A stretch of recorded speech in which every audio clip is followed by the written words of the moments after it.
और हेडलाइंस के बाद देखेंगे इस वक्त की बड़ी खबर। आपको बता दें कि बड़ी खबर पटना से मिल रही है। पटना से 3 आतंकियों को गिरफ्तार किया गया है, संदिग्ध आतंकियों को गिरफ्तार किया गया है।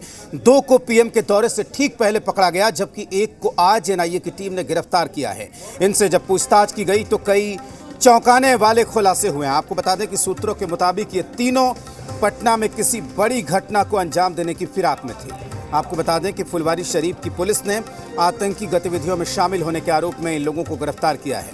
गिरफ्तार किए गए लोगों में मोहम्मद जलालुद्दीन और अतहर परवेज शामिल है। पुलिस के मुताबिक जलालुद्दीन झारखंड पुलिस से रिटायर्ड सब इंस्पेक्टर है, तो अतहर परवेज सिमी का सदस्य रह चुका है। सिमी के कई सदस्यों की इसने जमानत भी ली थी। फुलवारी शरीफ और गांधी मैदान की आतंकी वारदात में भी ये शामिल था। पुलिस का कहना है कि इन लोगों को आतंकी गतिविधियों में शामिल होने के लिए उकसाया जा रहा था और उन्हें हथियार मुहैया करवा रहे थे। सिमी के सदस्य अहमद प्रवेश और गांधी मैदान ब्लास्ट कांड के आरोपी के सगे भाई की ओर से आतंकी ट्रेनिंग दी जा रही थी।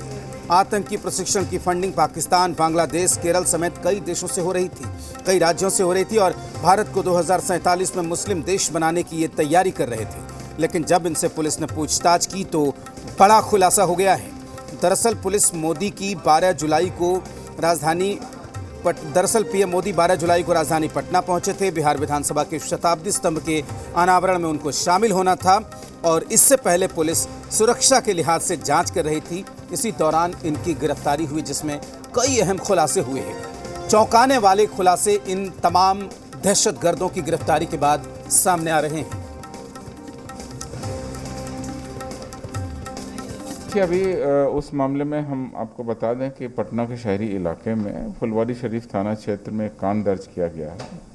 उस कांड के अंतर्गत गंभीर धाराओं में हम लोगों ने कांड दर्ज किया है। 2 व्यक्ति गिरफ्तार हुए हैं, उनसे गहन पूछताछ की जा रही है और पुलिस की अलग अलग टीम भी उनसे पूछताछ कर रही है। उनके पास में पोस्टर, बैनर, दस्तावेज, पीएफआई के डॉक्यूमेंट्स, मोबाइल फ़ोन इत्यादि बहुत सामग्री बरामद हुई है, उनका भी अध्ययन किया जा रहा है। चूँकि कांड दर्ज हो गया है, वैधानिक कार्रवाई शुरू कर दी गई है, गिरफ्तारी हो गई है, तो अब पूछताछ में आगे बहुत सारी बातें आएंगी।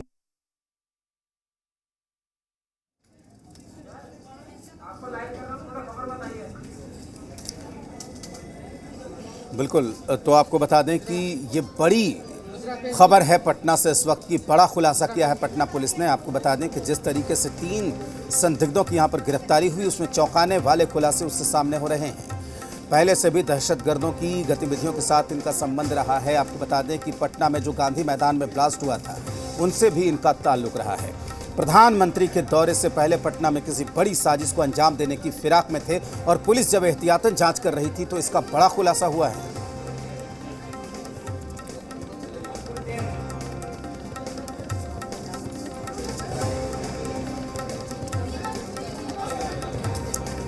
और सी मीडिया संवाददाता रितेश मिश्रा ने फुलवारी शरीफ के एसपी मनीष से बातचीत की है, जरा सुनिए आप भी।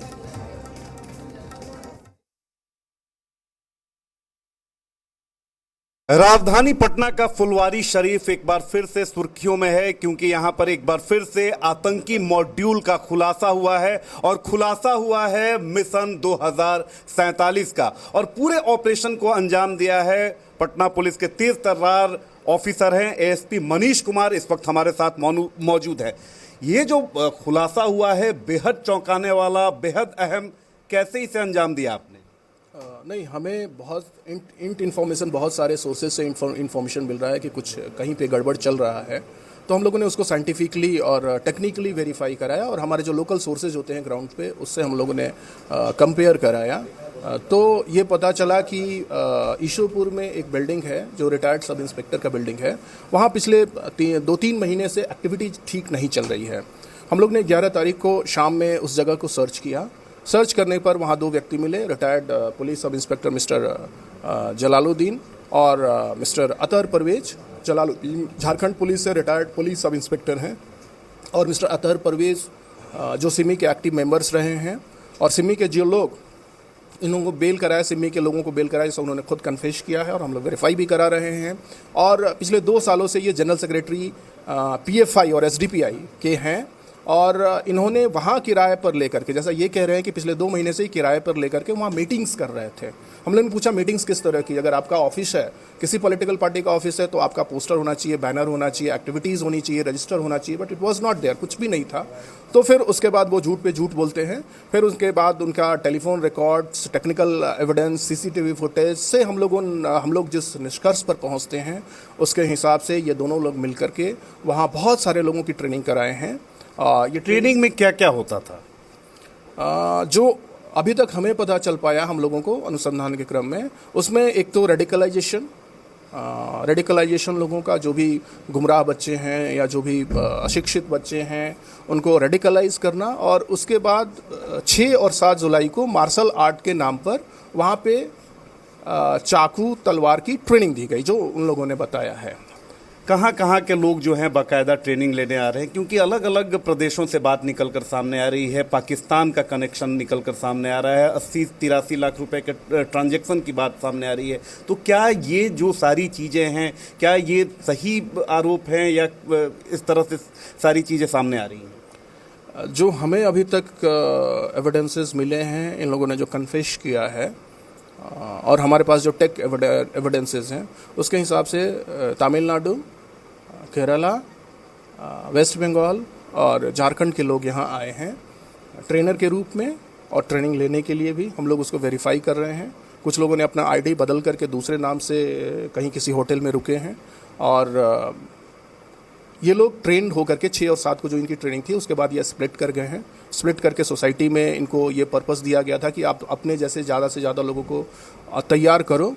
और जो सबसे ऑब्जेक्शनेबल है कि इंडिया 2047 जो हमारे से पहले तेलंगाना पुलिस ने भी रिकवर किया था, वहाँ भी केस हुआ था, उसमें जो 2047 का इनका मिशन है PFI का, वो बहुत ही ख़राब है। उसमें संप्रदाय विशेष के विरोध में बातें लिखी गई हैं, और 2047 तक वो इंडिया को कैसे इस्लामिक कंट्री बनाए, इसके लिए वो अपना सारा टेक्निक और प्रिंसिपल्स डिस्कस किया गया है। और साथ में ये भी उल्लेख किया गया है कि अगर दूसरे देशों से अगर मदद लेनी पड़ी, जैसे टर्की से उनके अच्छे संबंध हो रहे हैं PFI के, तो मदद पड़ी तो ये लोग दूसरे देशों से भी संपर्क करेंगे। एक और महत्वपूर्ण सवाल है, 12 जुलाई को प्रधानमंत्री नरेंद्र मोदी का पटना दौरा, उसके ठीक एक दिन पहले इन दोनों की गिरफ्तारी, कई अहम डॉक्यूमेंट्स की बरामदगी, संदिग्ध चीज़ों की बरामदगी। एक और बात निकल कर सामने आई, FIR में भी जिक्र है, और एक और बात जो हमारे सूत्र बता रहे हैं कि फुलवारी शरीफ जंक्शन से भी कुछ तार और आपत्तिजनक वस्तुएं बरामद हुई हैं। कैसे इन सारी चीज़ों को जोड़कर देख रहे हैं? अनुसंधान अभी बहुत ही प्रारंभिक स्टेज में है। हम लोग 2 दिन से अनुसंधान कर रहे हैं। तो जितने भी एविडेंसेस हम लोग के पास हैं, रिटन, वर्बल, टेक्निकल, उन सारे लोगों को हम लोग वेरीफाई कर रहे हैं, और एविडेंसेस के बेस पर जो हम लोग चीज़ों को कंक्लूड करेंगे। कितने लोगों की गिरफ्तारी हो गई है और आगे क्या कुछ आप लोग कार्रवाई कर रहे हैं? और सबसे बड़ी बात है कि ये पहली दफ़ा नहीं है जब फुलवारी शरीफ का ये कनेक्शन सामने आया है, इसके पहले भी कई दफ़े कनेक्शन सामने आ चुके हैं। कल तक हम लोग 2 लोगों को जेल भेज चुके थे। उसके अलावा कल रात में बहुत रेड्स हुए हैं हमारी टीम्स द्वारा, बहुत सारे लोगों को गिरफ्तार किया गया है और रिटेन भी किया गया है। पूछताछ चल रही है, और हमारा एक ही संकल्प है कि हम सब लोग मिल करके, सारी एजेंसीज मिल करके इस पूरे ग्रुप को, चाहे वो एक्टिव मेंबर्स हो, चाहे वो रेडिकलाइज एलिमेंट्स हो, चाहे वो ट्रेनर्स हो, चाहे वो फाइनेंसर हो, चाहे वो मदद करने वाले हों, चाहे आश्रय देने वाले हों या फाइनेंसर हों, उन सबको हम लोग बस्ट करके और साक्ष्यों के आधार पर उनको कानून को सौंपें। सवाल है कि हालिया दिनों में नूपुर शर्मा से जुड़े हुए मामले बड़े सामने आ रहे हैं, तो क्या ये एंगल भी इसमें आप लोग खंगाल रहे हैं, या क्या कुछ इस तरह के डॉक्यूमेंट सामने आए? देखिए, जो रेडिकल एलिमेंट्स होते हैं वो चाहते हैं कि देश में हैट्रेड का माहौल रहे। तो इनका जो मॉड्यूल है, इनका जो काम करने का तरीका है, वो तो चाहेंगे ही कि इस तरह की चीज़ें सामने रहे ताकि समाज में वैमनस्यता और घृणा बढ़े। लेकिन हम लोग इसको समय रहते as a law enforcing agency हम लोग इसको ख़त्म करेंगे। एजेंसीज को आप समझ सकते हैं, हम सब लोग मिलकर काम कर रहे हैं। केंद्रीय जांच एजेंसीज भी हैं इसमें? मेरे लिए कहना भी ठीक नहीं है। बहुत बहुत धन्यवाद सर आपका। तो हमारे साथ फुलवारी शरीफ के SP मनीष कुमार थे, जिन्होंने सिलसिलेवार तरीके से बताया कि किस तरीके से जो दोनों संदिग्ध हैं उनकी गिरफ्तारी हुई है, आगे क्या कुछ पुलिस की कार्रवाई हो रही है और कैसे इस आतंकी मॉड्यूल का इन्होंने खुलासा किया है, एक एक बात की जानकारी दी। कैमरा पर्सन अभिषेक के साथ रितेश मिश्रा, जी मीडिया, पटना। तो मनीष कुमार